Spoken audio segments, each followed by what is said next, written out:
त्यसैलाई फेरि तपाईले चुनौती दिने गरी 15 गते हैन काउन्टरै दिने खोजिया हो भन्नु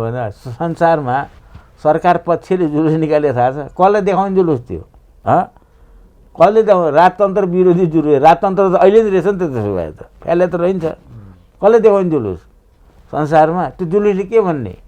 हाम्रो ओलीवाले 5 करोडको घडी बाने जिन्दाबाद भन्ने ठिक छ 1 लाख जुत्ता ला ठिक छ क्याम्बोडिया भए पैसा राखे ठिक छ आज विदेशी मिडियाले 42 करोड रुपैयाँ के त स्विस बैंकमा छ आइराखेको छ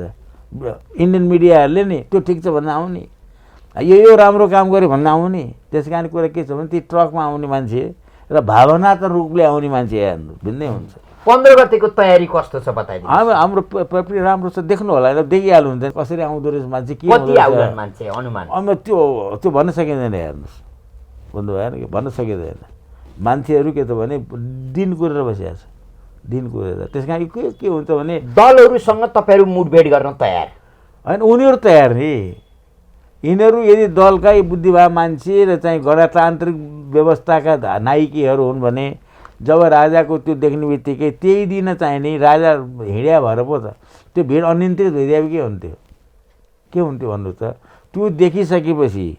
अझ राजालाई गाली गर्ने कि त्यो आयोजकलाई बोलाएर के त भने अब के चाहियो त भन्ने भन्नु त नेगोसिएसन त हुन्छ नि यिनीहरूले ठिक गरे भए यिनीहरूले ठिक गरेको भए किन जनता आउँछ अनि मैले भन्ने गरिरहेको छु कि जुलुस चाहिँ कसैले निकालेकै होइन निकाले जुलुस कसले हो त भने मिस्टर चाहिँ नि प्रचण्ड ओली र शेरवालले निकाले जुलुस हो त्यो जुलुसमा हामी हिँड्दिया मात्रै हो बाबा हामी त के रहेछौँ हिँड्दिया त्यति मात्रै हो यिनीहरूले राम्रो काम गरे भए मान्छेहरू जुलुसमा आउनुपर्छ छ यिनीहरूले राम्रो काम गरेर देशमा अमन चाहिँ गरिदिएको भएदेखि चाहिँ राजालाई ढुङ्गा हान्थ्यो हान्दैन कहाँ निस्क्यो यस्तो राम्रो काम भइरहेको ठाउँपछि अब गणतन्त्र आयो यिनीहरूलाई आयो कि गणतन्त्रै थाहा पाएन जनताले त्यो गणतन्त्र त्यो टोपी पो हो कि त्यो गणतन्त्र जुत्ता हो हेर्नु भाग चाहिँ के हेर्नु त मान्छे जय विदेश पठाइदिने कृषि चौपट के मात्रै बाँकी रह्यो शिक्षा चौपट कृषि चौपट उद्योग चौपट हुँदा हुँदा गएर के त 27-28 करोड रुपियाँ ऋण बोकाइदिने अनि यिनीहरू धनी हुने अनि जनता गरिब हुने खास राजनेता हो भने राजनीति गर्ने मान्छे हो भन्ने चाहिँ नि त्यसले के गर्छ भने जनतालाई धनी बनाउँछ हेर्नु आफू गरिब हुन्छ राजनेताहरूको जस्तो म कृष्णप्रसाद भट्टराईसँग उ गरेँ उहाँ मर्दा के थियो उहाँको चाहिँ बैंक खाता थिएन भन्नु भएन कि लाल पूर्जा थिएन पार्टीको जस्तो बास थियो पछि गएर सरकारले के गर्यो त पछि गएर चाहिँ उहाँले आश्रम बनाइदियो भने राजनीति त्यो हो भारतको लालबहादुर शास्त्री मर्दा कातुर किन्ने पैसा रहन्छ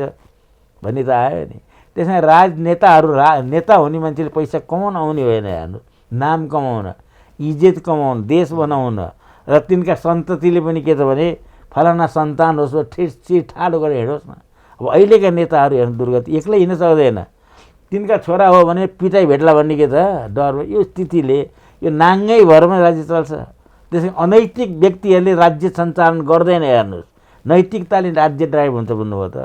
र त यिनीहरूले भन्ठाने होला हामीसँग पुलिस छ मिलिट्री छ हामी घेरामा छौँ भन्दा यिनीहरूले इन्दिरा गान्धीको इतिहास पढ्दै हुन्छ कि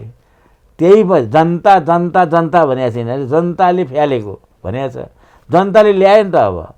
त्यो गोर्खा जाँदाखेरि घरै बिजी घर राख्ने किन त्यो के पैसा दिएर राखेको थियो घर है अस्तिको जुलुस चाहिँ के त भने जम्मै पैसा दिएर ल्या भन्छ त्यो जुलुस आयोजना गर्ने चाहिँ कहाँ पैसा भन्छ राज्य लुटिया छैन हेर्नुहोस् राज्य लुट्नु पऱ्यो नि त जुलुस ल्याउन र त्यस कारण अब हाम्रो अस्तिको चाहिँ जुलुस आएको यो 15 गते चाहिँ हुलुस आउँदैछ हेर्नुहोस् जुलुस र हुलुसमा के फरक हुन्छ पैसा दिएर ल्याएर हुल्ने चाहिँ हुलुस हो बसमा पैसा दिएर ल्याएर हुने त्यो हुलुस र अटोमेटिक आउँछ त्यो जुलुस हो कि त्यस कारणले चाहिँ नि त्यो हुलुससँग त्यो जुलुस भिड्न के छ तयार छ र त्यो कन्फ्रन्टेसन यिनीहरूले गराउँदैछन् भनेको यही चैत्र 15 गते दलहरूसँग जेपीहरू जुन्न तयार हुन्छ जे पर्छ त्यो टर्छ कस्तो कुरा न त के त्यो रमाइलो माला लाएर भित्र लान्छ भने हिँड्या हो र त्यसै यो जसरी पनि के छ भने भाइरस हुन्छ यार यो कोरोना भाइरस भन्दा न्यू खोज्दै जानी त पक्कै होइन होला किन खोज्ने आफ्नो सुरले जाने किन खोज्ने बाबा न्यू खोज्न आयो भने आई लाग्नलाई जाइ लाग्नु त हाम्रो उ नै भनेकै छ नि आई लाग्नलाई जाइ लाग्नु उनीहरू आयो भने के हातमा दही जमाएर बस्छ र दही जमाएर त बस्दैन नि धमा यिनले विचार गर्ने हो भने त यिनीहरूको कर्फ्यू त तोडिराखेको छ त यहाँ ला होइन सिंहदरबार एरियामा कर्फ्यू लागा हेर्नु त्यहाँ त नारायणी अहिलेतिर कर्फ्यू लागा अब यो रक्तपात हुनबाट जोगाउने उनीहरूले जोगाउने भने के गर्ने उनीहरूले उपाय के हो सुन्नु न बच्चा रोयो भन्नु भएन कि बच्चा रोएपछि आमाले दुध खुवाउने कि त्यो बच्चालाई गाला मार्ने रोइसकेपछि त त्यो गार्जेन भने त गार्जेन हो नि सरकार भने त जबकि के त भन्दै नारा जुलुस किन हुन्छ त्यही पनि होली चोर देश छोड के तपाईहरुले दिने सुझाव के हो हामीले दिने उनीहरूले भने अब त नेगोसिएसन टेबल आउनु पर्यो नि त 62-63 सालमा त्यही जुलुस निस्किएर राजा ज्ञानेन्द्रले खुरुको जातिसम्म पुगेर हिँडे होइन